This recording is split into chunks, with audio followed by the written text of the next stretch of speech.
امام حسین کا تذکرہ تو کر رہے ہیں لیکن امام حسین رضی اللہ تعالیٰ کی سیرت پر عمل نہیں کرتے. ہم زندگی کو گزارتے ہوئے نظر آ رہے ہیں کہ نیاز و نظر بہت ہو رہا ہے, بہت زیادہ ہو رہا ہے. آپ دنیا میں دیکھیں تو صحیح کہ انتہا لوگ خرچ کر رہے ہیں, اپنا مال لگا رہے ہیں, لنگر کر رہے ہیں, خیرات زکات سب کچھ نکل رہا ہے. لیکن انہوں نے اپنی زندگی کس مقصد کے لیے اللہ کی بارگاہ میں پیش کی, آج اس مقصد کو ہم سمجھنے کے لیے تیار نہیں. ہمارا مائنڈ اس مقصد کو ایکسپٹ کرنے کے لیے تیار نہیں ہے کہ انہوں نے اپنی زندگی قرآن و حدیث پہ چل کر اور اپنی زندگی اپنی آنکھوں کے سامنے اپنا پورا کنبہ لٹا دینا, یہ بہت بڑی بات ہوتی ہے دوستوں. آج ہم نے تو کوئی کنبہ لٹایا نہیں, ہم نے تو دین کے لیے کوئی وقت لگایا نہیں, لیکن خدا کی قسم ان کی شان یہ ہے کہ نبی پاک صلی اللہ علیہ وسلم جب امام حسین اور امام حسن تشریف لاتے تھے تو آپ ان کو سونگا کرتے تھے, ان سے پیار کرتے تھے, ان سے محبت کرتے تھے, الفت کرتے تھے, انہیں اپنے کندھوں پر بٹھایا کرتے تھے. اور نبی پاک صلی اللہ علیہ وسلم نے ارشاد فرمایا امام حسن اور امام حسین جنتی نوجوانوں کے سردار. یہ شان ہے ان لوگوں کی. اگر ہم نے ان کی طریقت پر ہی عمل نہیں کیا, ہم نے ان کے سنت پر عمل نہیں کیا, تو جب وہ سردار ہوں گے تو ہمارے لیے کیسے باعث نجات اور ہمارے لیے کیسے بخشش و نجات کا ذریعہ بن سکتے ہیں. ہم نے تو ان کی تعلیمات پر عمل ہی نہیں کیا نا. ہم تو دنیا میں ایسے زندگی گزار رہے ہیں کہ جیسے اس دنیا سے جانا ہی نہیں. ایسا ہم نے دنیا میں دل لگا لیا ہے, دنیا کے سارے کام ہو رہے ہیں. آج کون سا ایسا کام ہے دوستوں جو ہم نہیں کر رہے؟ ہر کام کر رہے ہیں, اپنے بیوی بچوں کو بھی ٹائم دے رہے ہیں, جاب پہ بھی جا رہے ہیں, گھر والوں کی خدمت بھی ہو رہی ہے, دوست احباب کو بھی راضی کر رہے ہیں, گھر والوں کی بھی خدمت ہو رہی ہے, سب کچھ ہو رہا ہے. لیکن اگر دوستوں نہیں ہو رہا نا تو نبی پاک صلی اللہ علیہ وسلم کی دین پر عمل نہیں.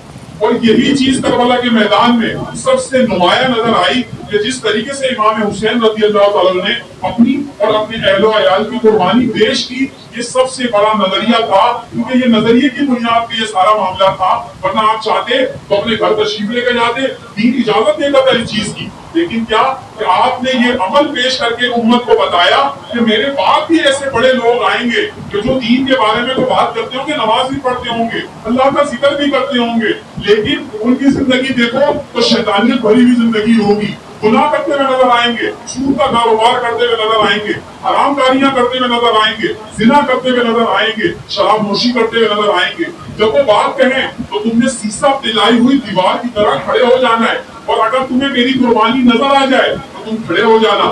آج خدا کی قسم ہمارے پاس ایک حکمران نہیں ہے, اس پوری امت کو لیڈ کرنے کے لیے ہمارے پاس کوئی حکمران نہیں ہے کہ اس پوری امت مسلمانوں کو لیڈ کر لے. آج دیکھیں کتنا مسلمان پریشان ہے, ہر ملک میں ہر طریقے کی پریشانی موجود ہے. کوئی پورا ملک جو ہے نا وہ آج تباہ برباد ہو چکا ہے. کیا وجہ ہے دوستوں؟ ہم نے اللہ اس کے رسول کی طریقہ کو سنت پر عمل کرنا چھوڑ دیا ہے, صحابہ کرام کے طریقوں پہ چلنا چھوڑ دیا ہے. خدا کی قسم ایسی مائیں تھی نا, اس وقت ایسی مائیں تھی کہ اپنا چھوٹا بچہ, دودھ کا بچہ نبی پاک صلی اللہ علیہ وسلم کے پاس لے کر آئیں, اور نبی پاک صلی اللہ علیہ وسلم صفے لگا رہے ہیں جہاد کے لیے, غزوہ کے لیے. نبی پاک خود موجود ہیں. آپ عورت آئی اور عورت آنے کے بعد کیا کہتی ہے, یا رسول اللہ یہ میرا بچہ ہے, میں اس کو جنگ میں پیش کرتی ہوں. جب یہ بات نبی پاک صلی اللہ علیہ وسلم نے سنی تو آپ نے فرمایا یہ چھوٹا بچہ جنگ کے لیے کیا کرے گا؟ تو آپ نے کیا محبت والا جملہ ارشاد فرمایا, یہ اس دور کی ماؤں کا حال بتا رہا ہوں میں. ماں نے کیا جواب دیا؟ ماں نے کہا یا رسول اللہ صلی اللہ علیہ وسلم میں اپنا بچہ آپ کو اس لیے پیش کر رہی ہوں کہ جو مجاہد ہے جس کے پاس ڈھال نہیں ہے, میرا بچہ اپنے ساتھ لے جائے, جب اس کو کوئی کافر تلوار لگائے میرے بچے کو سامنے کر دے, میرا بچہ کٹ جائے لیکن میرے نبی پاک کا دین پہنچ جائے, میرے نبی پاک کا دین پھیل جائے, میرے نبی پاک کامیاب ہو جائے. میں یہ چاہتی ہوں کہ ہماری زندگیوں میں انقلاب آ جائے. خدا کی قسم یہ اس وقت کی ماؤں کا حال تھا. آج ہم اپنی ماؤں کا حال دیکھیں, اپنی بہن بیٹیوں کا حال دیکھیں. خدا کی قسم ٹک ٹاک بھری ہوئی ہیں, سوشل میڈیا بھرا ہوا ہے, ہر جگہ آپ دیکھیں گناہ کے مناظر دیکھے جا رہے ہیں, اور اتنا وائرل ہو رہا ہے, اتنا پھیلایا جا رہا ہے, اتنا شیئر کیا جا رہا ہے. ان لوگوں کو ہم اتنا فالوور دے رہے ہیں, اتنی لائکس اور شیئر دے رہے ہیں کہ وہ اپنی زندگی کی کمائی انہی حرام کاموں میں لگا کے رکھیں, اور لوگوں کو ہی بلا رہے ہیں, خود بھی بنا رہے ہیں اور لوگوں کو ہی بلا رہے ہیں. اس کے برعکس دیکھیں جو دین کا کام کر رہا ہے, جو نیکی کا پیغام دے رہا ہے, جو امت مسلمہ کو جوڑنے کا پیغام دے رہا ہے, اس کے ساتھ کھڑے ہوئے چلی لوگ.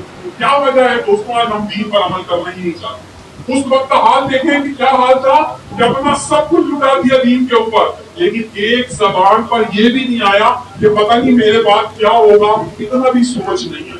کیا شان تھی ان لوگوں کی؟